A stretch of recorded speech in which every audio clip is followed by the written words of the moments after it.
Hi, welcome to Just a Social Work podcast with Lori Eldred. And today I am talking with Lynne Bosma, the Health Equity Director with the Asthma and Allergy Foundation of America, as well as a macro social worker. So welcome, Lynne.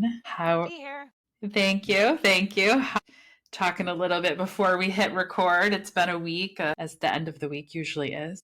Yeah, no, it's going good. I'm glad it's end of the week and the sun's out, so we'll go with that. Right. Right. Like, let's look for that one glimmer, the one positive. Like, the sun is out. It's not raining. And it's not snowing, not in the middle of the winter. Yeah, it's Michigan in July, so I'm gonna enjoy it.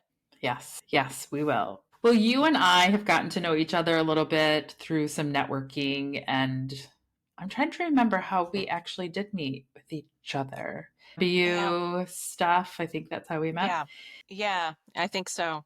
And yeah, I always like to kind of talk about that because sometimes you have those relationships where you're like, how did we meet each other? Because it also feels like we've just kind of known each other for, I think probably Yeah, for me, it feels a lot longer than we have known each other. yeah. I Yeah. think it was actually, ironically, you were looking for a macro social worker or something. It was like Yeah. share your experience, like Oh, yep. The forum for panel event we did. students.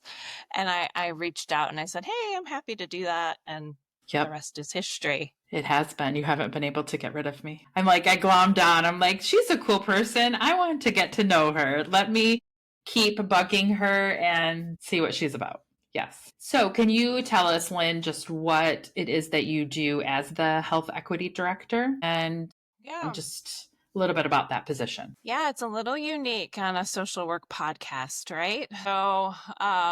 As Lori mentioned, I work for the Asthma and Allergy Foundation of America. It's AFA, AAFA for short.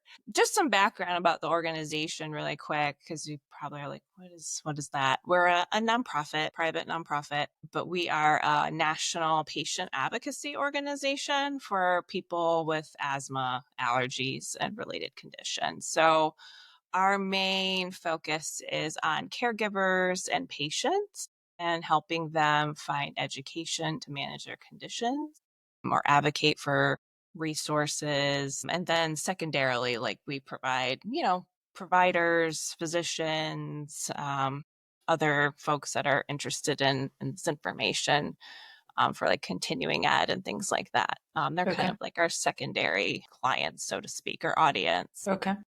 Yeah, so that kind of helps frame it. But so, like, in the nonprofit world has kind of been where I have the most experience. But my role as the health equity director, let's see, I've been at the organization about little over 3 years.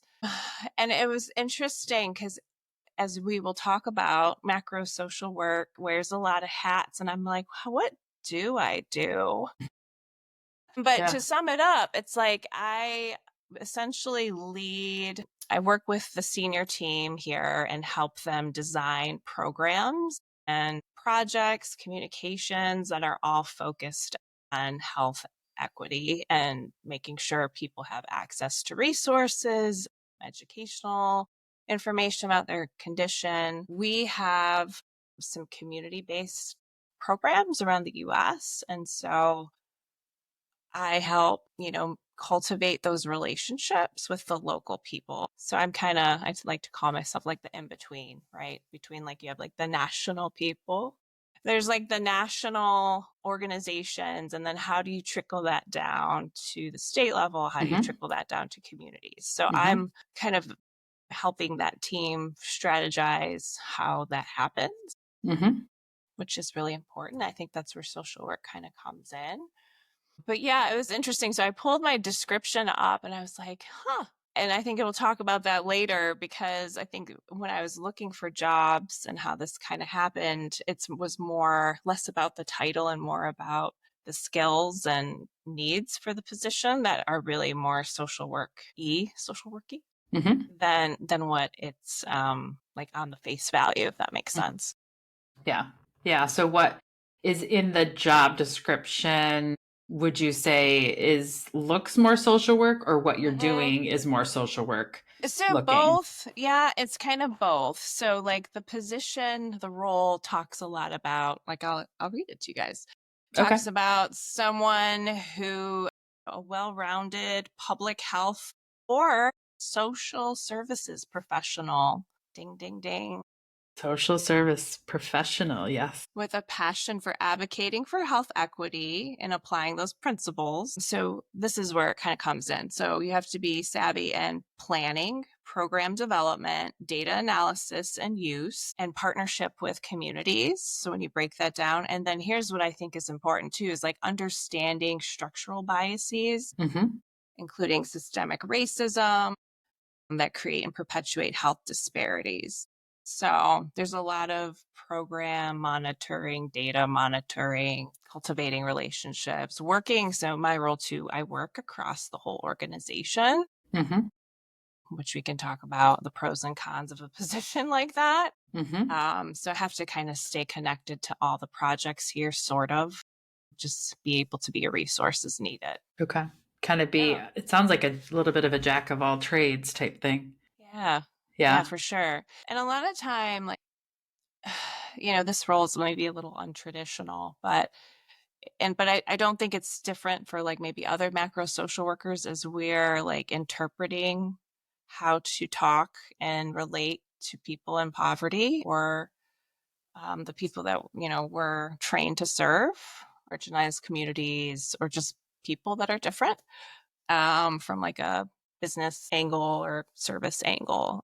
Not everyone is able to see things like we do, I've learned.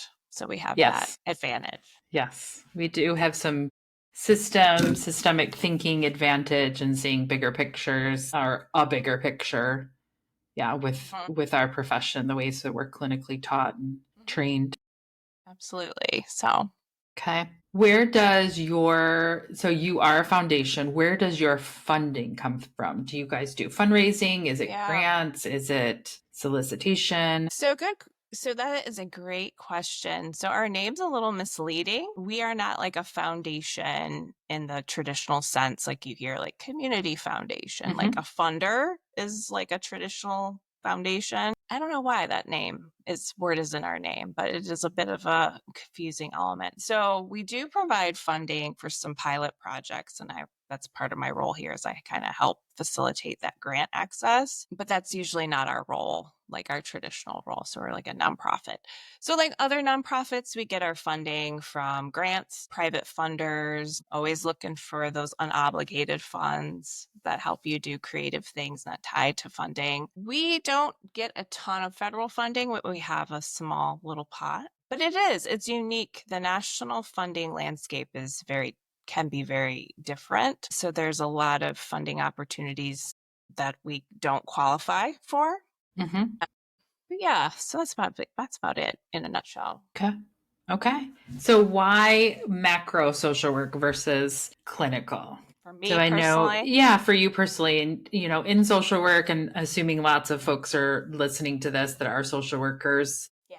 I always, my own personal interest is like why folks kind of navigate towards macro versus clinical. I know I have way more clinical experience, but just curious how that happened for you. Okay, so I will try to give you like the medium-sized story. It's Or funny. Reader's Digest is like Reader Digest us version. older folks will understand, but like the younger ones will be like, what's Reader's Digest?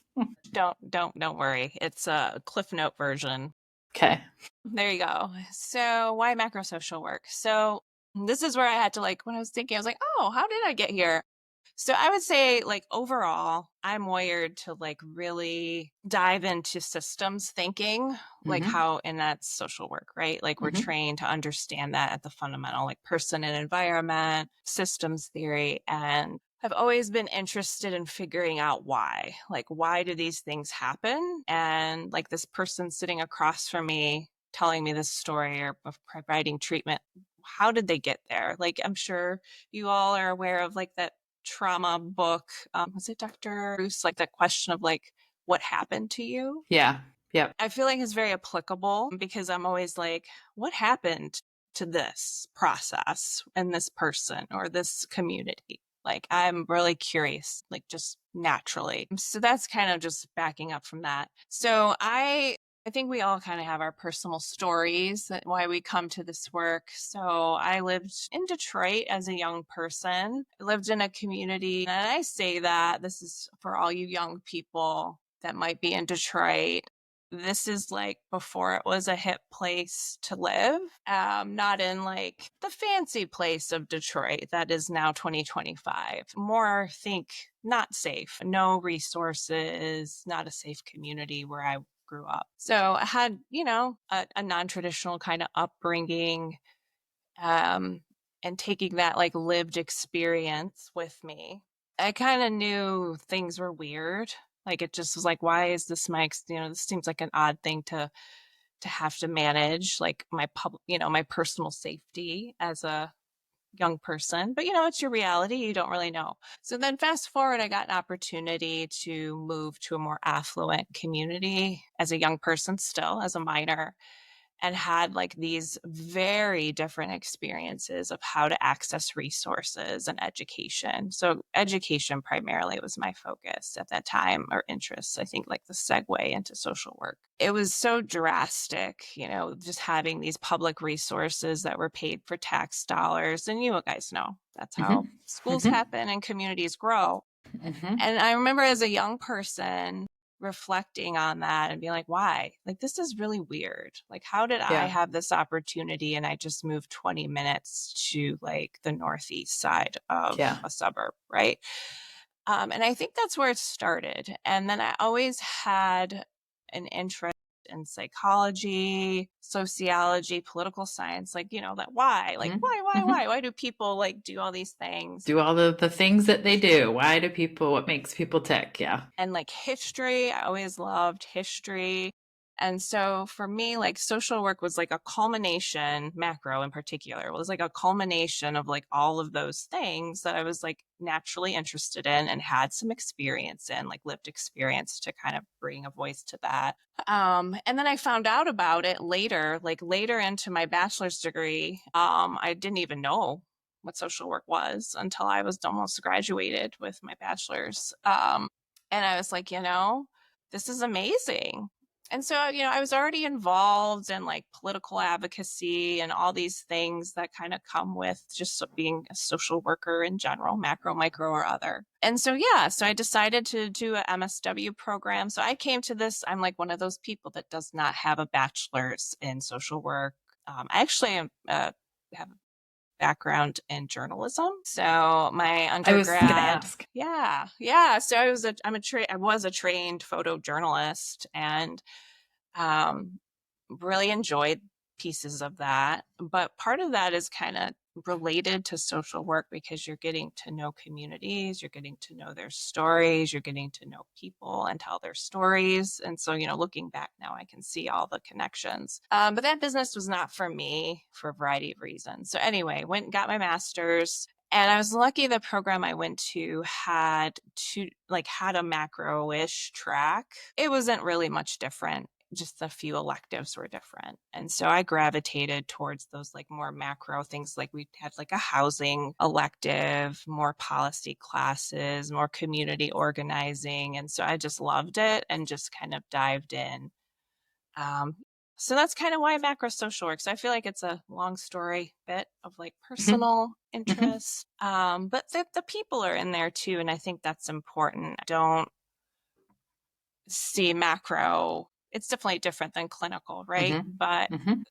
the one-on-one people skills are definitely needed in both settings. Yeah, those relationship skills. Yeah, you need Yeah. that at the macro level. You need it at the clinical level, at the meso level, at just all of those levels. Yeah. Yeah, I don't think I realized that until later on. I think it's like everything else, you practice, you get into it, you practice, you find what you like, what you don't like, and you're like, oh, then you see the connections. So if you would have had this conversation with me as like a young graduate, I would have probably had a very different answer.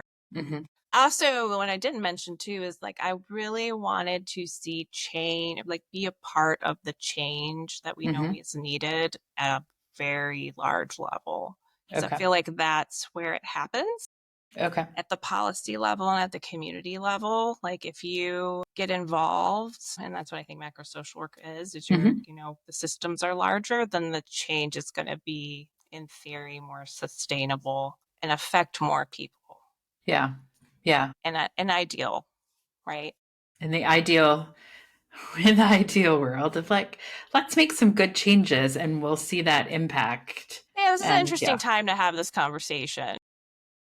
Yes, because I think probably it feels, yeah, for most of us, clinical and macro, just like, is anything I'm doing making a damn bit of difference just because of so many systemic issues, barriers, obvious roadblocks, maybe even some illegal action? I don't know. That's something. Yeah, exactly. So, was that kind of your desire, like that being able to see a more sustained, larger kind of impact? Okay. Yeah, I guess that's the reader. Sorry, that's like a long way to say Yeah. yes. That was Yeah. my interest in social work, was to see a larger change, a more systemic impact. I think I was a bit naive of how that happened. Yeah. As we all are when we start out, we're like, I'm going to change the world. And it's like, you are, but We will. it's also going to change you too Yeah, in the there's just a process. lot of dips and curves and caveats. I think it's still a very powerful, profession to do. And I wouldn't do anything else. But at the same time, yeah, you realize this is really how these systems work. Hmm. Yeah. We can read about them and learn about the theory, but Hmm. yeah, so Hmm. yeah, that was kind of the crux of it. Yeah. So, what ways then do you see that you've made an impact in maybe in your part of the world and kind of this health equity, asthma, allergy arena that you're in, or just, I mean, in other ways? Do you feel you've made an impact? Yeah. It's interesting. So I'm in such a weird niche. I will just be honest. Like it's a unique patient niche, right? Like it affects a lot of people, but it's very specific, right? Like versus so before, let me back up.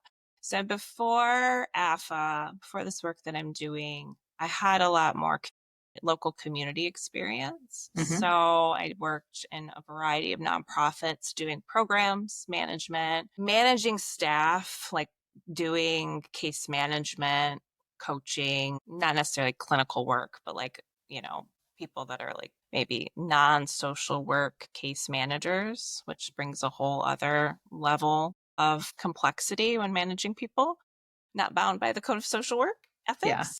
So people with would that be people with like maybe a psychology degree or human services or okay, some type of bachelor, Exactly. different Some type bachelor's of degree? bachelor or master's degree that is not, a clinical social worker, providing that one-on-one kind of. Anyway, so backing up. So these 3 years have been a bit unique. So more community work in the past, more focused on people with disabilities, I feel like is my main thread. Like if Hmm. we all kind of have our expertise over Hmm. time, might be substance abuse or whatever your professional niche is. I've been always a jack of all trades, but that seems to be like the underlying current is I've always worked with people with a variety of disabilities Hmm.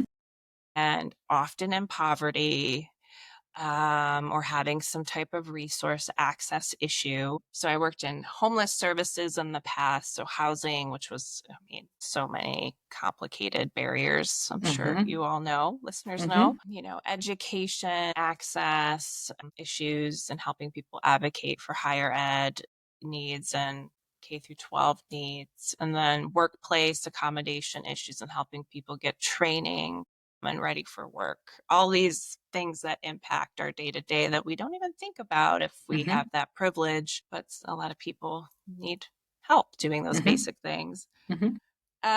So looking back kind of over that time span, where my mind and from like a Mac, I feel like there's two different answers. I could give you projects, right? Like how you say, like, here's your resume, here are Right. the things I did this.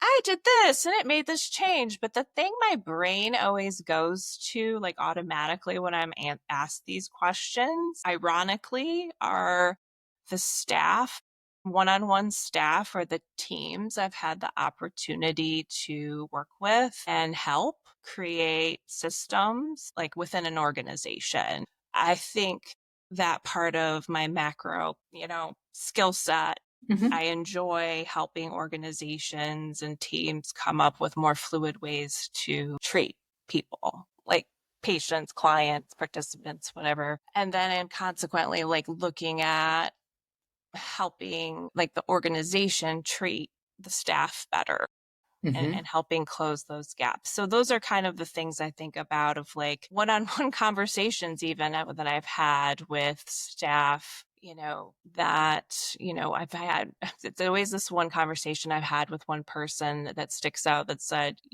I really enjoy that you're my supervisor because you make me feel like I matter, like I'm a human being. I was like, Hmm. oh my gosh, Hmm. like, thank you. Yeah. Like Get the Kleenex. this is not my client, right? This is Hmm. my staff Yeah. that I'm responsible for their output, And so those are the areas where I think like I, in the past, and this is, locally in Grand Rapids, have come to some places where I've seen how broken the internal system is, and I've had the opportunity to change it. And it's still, some of it's still a little, still the same. So on that way, I can see those macro effects, which is really cool because that, people don't know you may have done that. That's also the like caveat, right? Hmm. No one really knows what the manager does until Hmm. sometimes they're gone. Yeah. Yeah. Or sometimes things maybe break or things don't Yeah. happen. Yeah. It's kind of this negative thing almost. Yeah. So I feel like looking back, like that sticks out is cool opportunities that I've had to work and get to know people individually. I also make some changes that make everyone's life easier, and access, like how people engage with an organization can really make it a barrier. Yeah. Not There was Yeah. an organization I used to work with locally. I am not sharing any names, but it would not be uncommon for someone to wait 2 hours to get in touch with someone on the phone. And so I worked with a brilliant team. This is a while ago. And, we changed it all. Hmm. We looked at the start, like how does a client start and how do they Hmm. exit and how are they Hmm. treated with dignity and respect within or not? How do we lose Sure. people? Reputation can be a huge thing. If you have a reputation that you have to wait hours and hours, especially if you're in crisis or in some type of desperate situation, that can have a big impact on an organization. Yeah, so those are the kind of macro things that we don't necessarily always think of, but that sometimes are really cool to be a part of. I've been involved with policy stuff on state level. And that's cool. It's slow to happen, and it's always in a Hmm. team, right? It's not Yeah. just me. It's, I got an opportunity to draft some like state guidelines of education when I lived in a different state, and I got to see those, help students be more safe in school, and that stuff is really cool too. Little blips of like little pockets of success, but yeah, those are kind of the things that I think about. And even just pointing out, I think that idea of like big change takes a long time. It is not just, we're going to quickly write this bill and, right. It is a long process. And you're right. It doesn't ever really happen as an individual. Perhaps an individual's experience might spark some Hmm. changes, like you think of like the Amber Alert or some other like bigger national, even statewide changes or initiatives.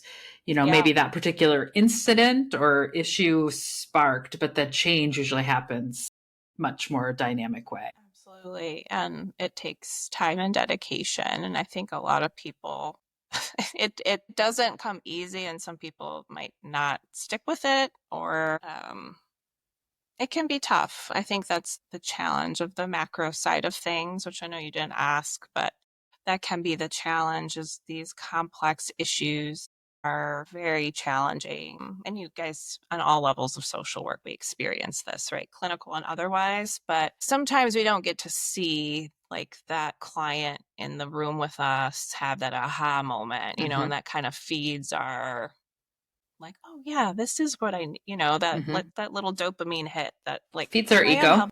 Yeah, it feeds our ego, makes us feel like we're actually helping. Where like these larger conversations, these larger projects, these larger strategies, sometimes you don't feel like you're really doing a whole lot. And especially if you're in the muck of it and you don't take the time to reflect on any progress, which I know most of us, because we're so busy, don't It's always hard do to so do. easily.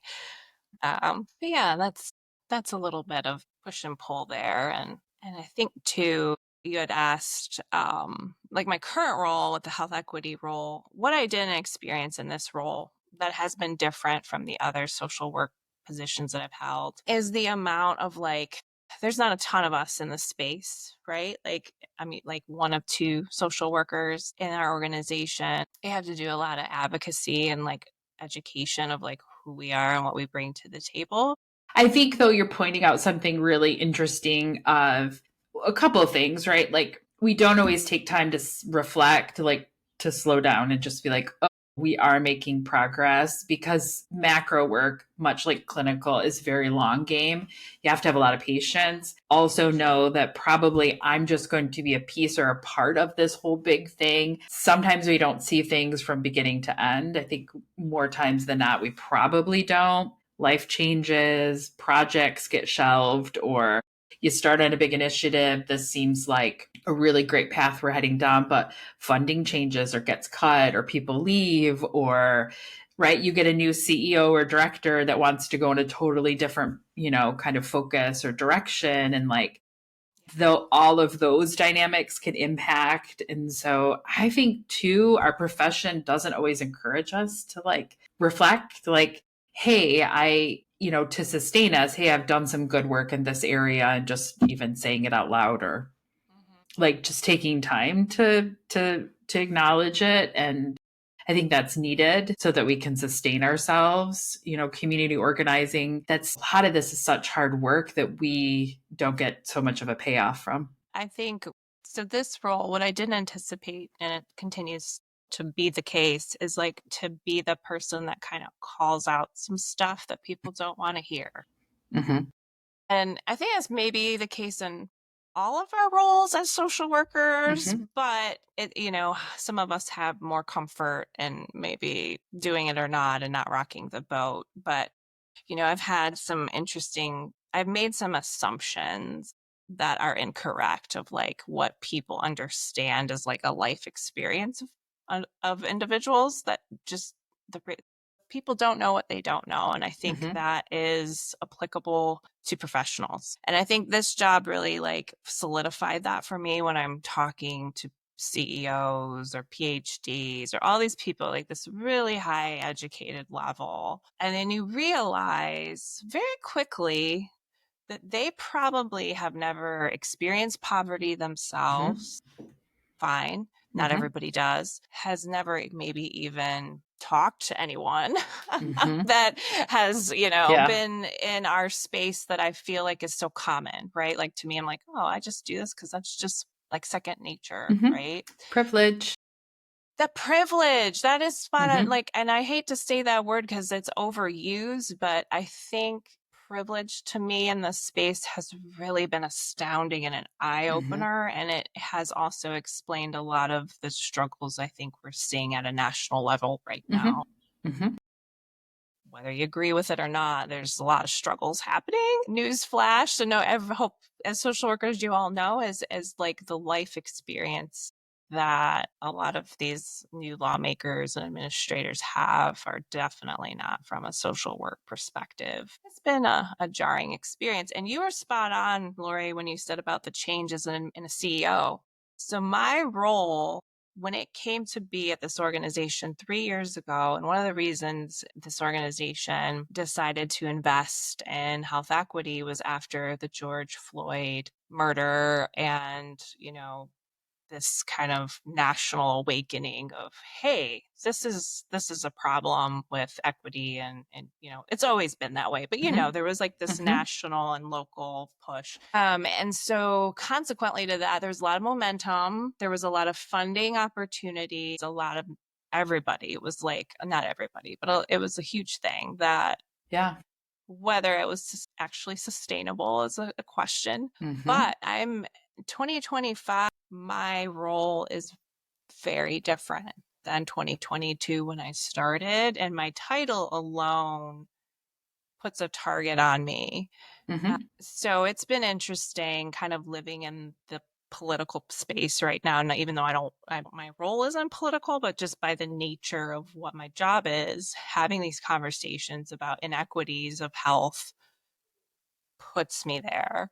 So I wasn't, I knew it was going to be hard, but I don't think anyone waved their magic wand and thought that 2025 would be so jarring for our profession. So yeah, it's been an adjustment. Yes. And I think I mean, just it's been an adjustment in the last 5 years. We think about that, that murder and the massive awakening, the investment, all of this stuff. And, 5 years ago, 4 years ago, 3 years ago, like there was a lot of openness to tackle some of these systemic issues and examine how they're impacting our communities and societies and creating barriers and denying access. And then I feel the door slammed shut kind of last year. And even now, even, right, we have such a different narrative of what DEI is, what health equity is, and how so many organizations now are just pulling up funding and not doing the investment, getting rid of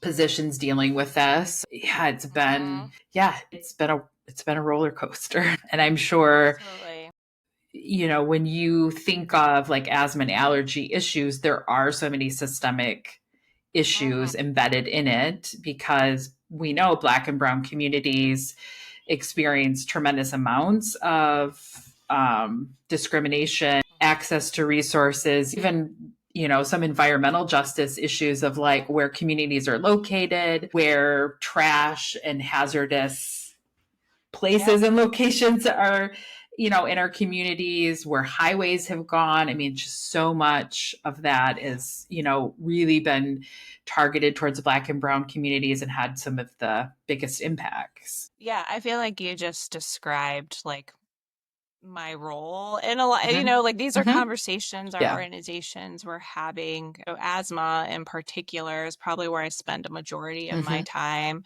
Like when I say asthma, but like working on reducing barriers to care and education access and how to manage condition.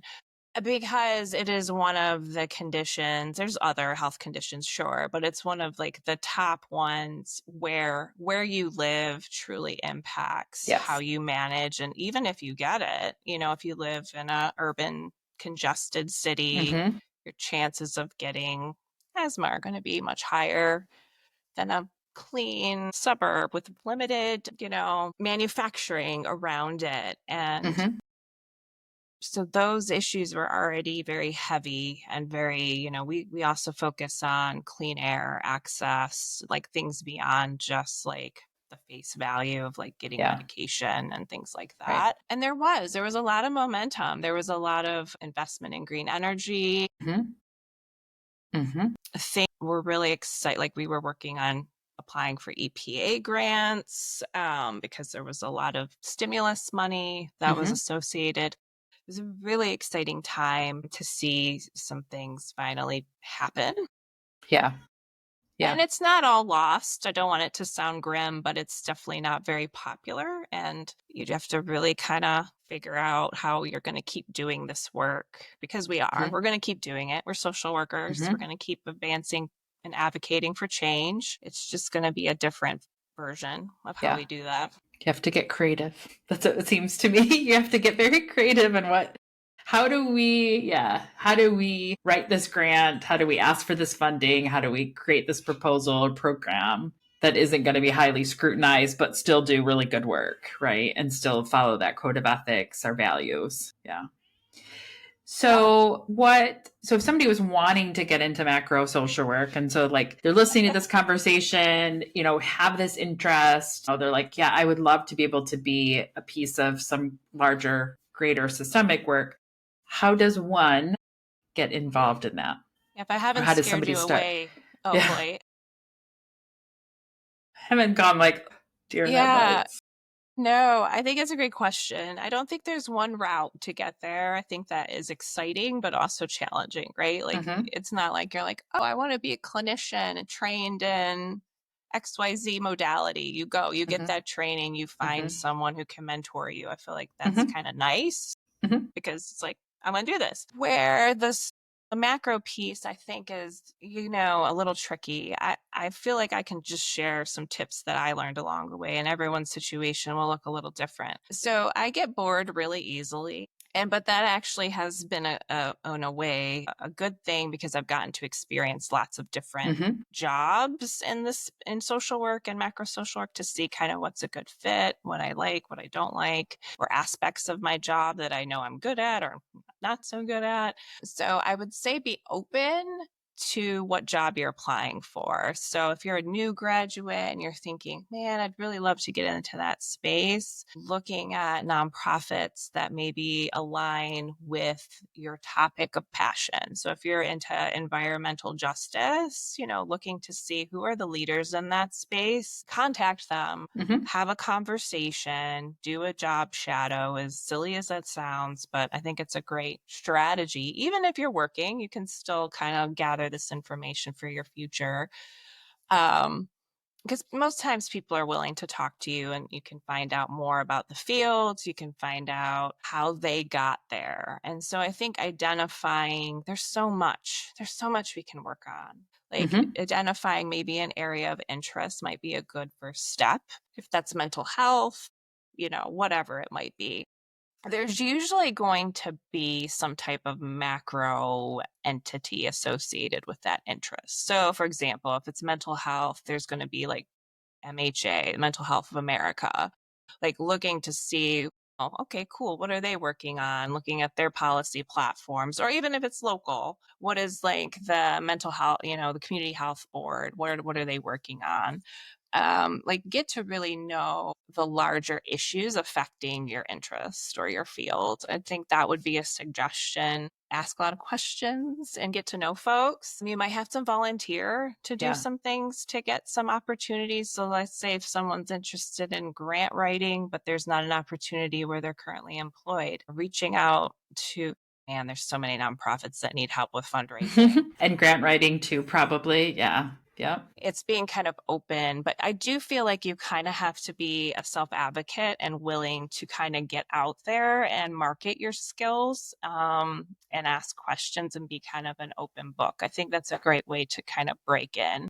And then once you're in the door, like anything, it's really networking. It's finding the special, the people that are really good at what you're interested in or want to learn more about and getting to know them and finding out their network. That's really how, love it or hate it, networking is really how a lot of this happens, especially in these non-traditional spaces where, to be quite honest, there's not a lot of jobs. Like Yeah. there's jobs, but it's not like you're applying to a health system as a licensed social worker and there might be 5 openings. Yeah.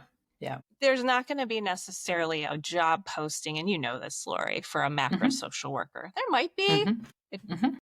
but it's going to be looking at spaces and organizations and jobs and seeing what they do and seeing if that's of interest. Like that's when I pulled my job description and I read it. I remember reading it for the first time for this position that I now have. I was like, nothing says social work on here. There's Mhm. nothing. I mean, I remember Mhm. having to educate the senior team here when I got like during the interview process, I had to tell them what I was trained in. Mhm. They had no clue, Mhm. nothing to criticize them, but like I was like, oh, you want somebody that understands systemic racism and oppression and barriers? Yeah, like we're Mhm. trained in all of Mhm. these things. Let me tell you about some projects I did or what I learned. And the other thing I'd say is, taking some class, not necessarily like get a degree classes. Certifications are a good way to like expand your macro skill set, or just community classes, kind of being open to those kind of things. Yeah, those would Excuse kind me. of be my overall thoughts. I actually get this question a lot, not necessarily from a social work lens, but from some professionals, newer professionals that want to work in health equity, Yeah. because that is a thing. Like people want to get into that. That's what, their ideal job is. And they're like, tell me, how do I get this job? It's like, Right. well, Like, well, ugh, it's a little bit of a process, right? Yeah, I mean, some people get lucky. I think it depends on where you live too, right? I would say the opportunity for macro-ish positions could also, they're more plentiful, depending on where you are in the United States.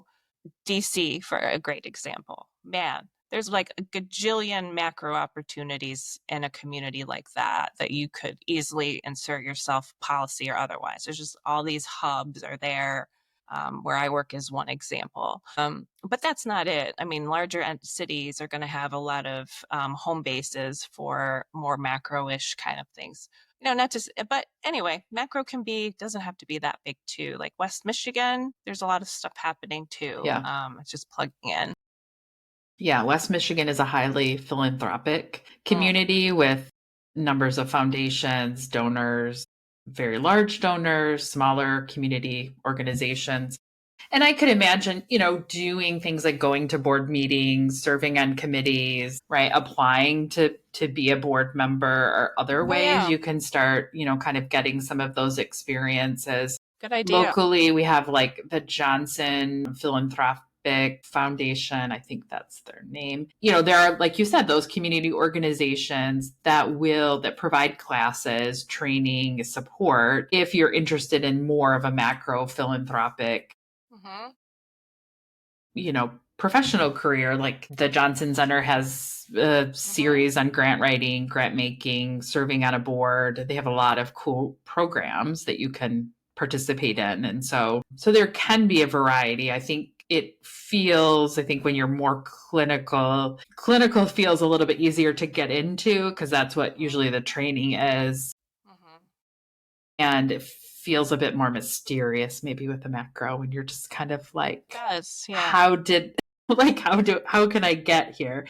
And social work has so many great skills, relationship skills or the foundation of networking, things like that can really be an asset if it is a more non-traditional like social work macro, being understanding there's systems theory and systemic barriers, racism, ableism, all of that type of stuff, like coming in with that frame, it can be helpful Huge. for a position. Yeah.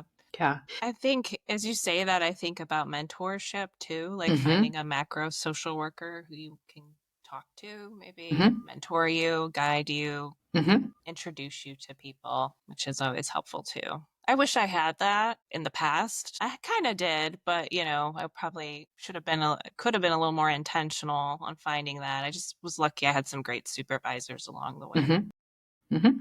Yeah. And supervisor, right? If you're, you can get a clinic or get a macro Hmm. designation in the state of Michigan. We're just a little bit different that you can get that macro, which means then you can get the work experience and then even have a supervisor who Yep.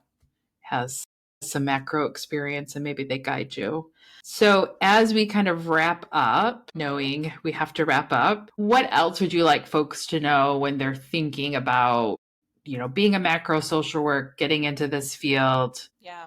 things that maybe to avoid that or things that were helpful? Yeah, that's a good question. I think, I wonder how many non-macro interested people are listening to this podcast. I don't know. Maybe there are a few.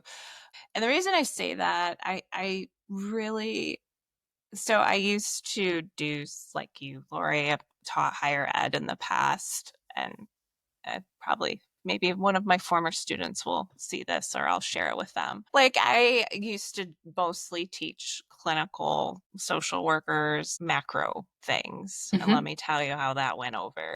Like it was a bit of a kicking, screaming, fighting, Mm-hmm. but we got there and like at the end they understood why they had to take those classes, which Mm-hmm. so I think what I would say is I love the designation macro social worker, but I think it also, this is maybe not what you asked, but I'm going to say it anyway. Like I Go feel like for it. it puts us in these boxes that I don't think the profession wanted to exist in the first place. Like going back to like how social work started, there was no clinical Mm-mm. social worker Mm-mm. billing a managed care organization. Mm-hmm. Sure. That is a creation from a machine. That's a whole other Mm-hmm. conversation of Mm-hmm. how we get paid. So I really encourage all social workers to kind of bust through that fallacy and think about how do we advocate for our profession, the people, the communities, whatever it is that you're focused on, your clients sitting in front of you, like how do you advance, how do you change the systems that they are struggling in? If you're working in CPS and you see the same horrible things, like how do you change that? How do you work towards those changes? And I think that could be macro social work, right? Mm-hmm. But really, I think it's just tapping into what we're supposed to be doing as social workers across all of the spectrum of where you Mm-hmm. work, and figuring out what makes sense to you. Is that getting more engaged in your local politics, going to your community health boards and talking about your experience as a clinician? I see those as very macro things as well. Mm-hmm. Mm-hmm. So I would encourage like all of us to really get out of this is what I do Monday through Friday, 9 to 5, if we're lucky, if we have a Monday through Friday, 9 to 5, or Right. what you envision your Right. future self doing. Mm-hmm. Like, oh man, those macro things, I could never do that. That's fair, but they will follow you. Those things follow your clients, and you're not going to get away from it as much as you'd like to think you will. Yeah. So I would really push that to think more for us to more collaboratively on macro issues just in general, because then there Yeah. wouldn't be we wouldn't be like such a unique unicorn. It should, you know what I mean? If that makes Yeah. sense. Or the Yeah. things Tell that we me. work on aren't just for us. Like those things need to happen, sure, like licensure change and stuff. But like, kind of looking more broadly of what are we advocating for as professionals and how are they making a change in the vulnerable folks that we're supposed to be, working on behalf or for. Yeah, that would be the only thing, is I would really encourage people to just think about one thing that they could do in their day-to-day work that maybe changes how they think about their current role, and how does it get us more to the crux of like where we started. And if you're not Right. familiar with Right. how social work started, that's a good place to start. Right. Right. Maybe another episode, right? Of how actually did the social work profession. You're right. It did not start out in this clinical way. This clinical piece of it's been a big evolution for managed healthcare. It did start out macro community organizing, Yeah. boots on the ground, working in the trenches with folks. And with poor folks, like I said, Yep. poverty. I think that's Yep. the thing too. I'm not here, we all have to work and Mm-hmm. have our interests. I think we're Mm-hmm. all in the same boat. It's just like, what part of the pie are we attacking? Yeah. What part are Yeah. we looking to change and honing our energy on? And it changes. I know a lot of clinicians that want to move more into macro because they're Mm-hmm. like, man, I'm just ready. And I've actually have swung all over. I have worked so high in the macro space and currently do the IMS people. And Mm-hmm. so I do other things to keep those skills fresh. So I would say keep it diverse, keep your Mm-hmm. opportunities open, Mm-hmm. because we need all hands on deck to make sure that the people we serve are going to be not forgotten. Yeah. Yeah. So yeah, that would be my last bit of soapbox. Of Thanks for advice. listening and Right. advice. Like, you could do your own part even if you don't see this being your career change or your focus, because it's not for everybody. Yeah. And it changes. I think that's something too. When the things we could potentially be interested in the beginning of our career can look different, kind of middle way in, as well as, towards the end. So, and knowing that's okay, right? Because we are complex, dynamic people that also are growing up alongside of our profession, right? When Absolutely. we're like, I get my bachelor's and maybe I go right into the master's in your mid 20s, you are a very different person than you are when you're like 45, right? When you've got some time and you've put a lot of work and energy, and so 100%. that yeah, those things can be very different from the beginning to the end. And also, right, you're going to gain more skills and grow and advance and see things differently and like have all these skill sets that you start to understand, oh, I could really use this over here, or this is my passion area and I can bring this over here. So Yeah, I think that's an interesting conversation, and definitely one probably for another episode of this, like kind of divide of macro and clinical and the ways probably each side see each other and, and that type of thing. Yeah, So I they're would love very to know. connected.